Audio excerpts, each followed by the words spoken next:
যদি ঈমান নিয়ে কবরে না যায় তার জন্য কোনো দোয়া চলবে না।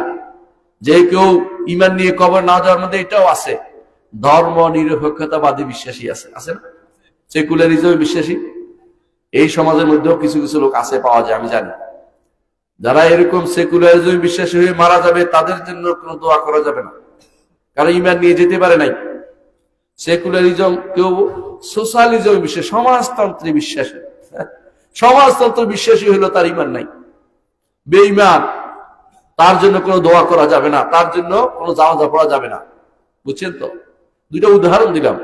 ঠিক অন্ধ জাতীয়তাবাদে বিশ্বাসী, অন্ধ জাতীয়তাবাদ এই জন্য, একটা জাতি আমার জাতি হিসেবে পরিচিত থাকতেই পারে, বাঙালি জাতি, কিন্তু আমার জাতির জন্য সবকিছু, জাতির জন্য মরবো, জাতির জন্য জিতবো, এমন কথা বললে এটা কুফরি।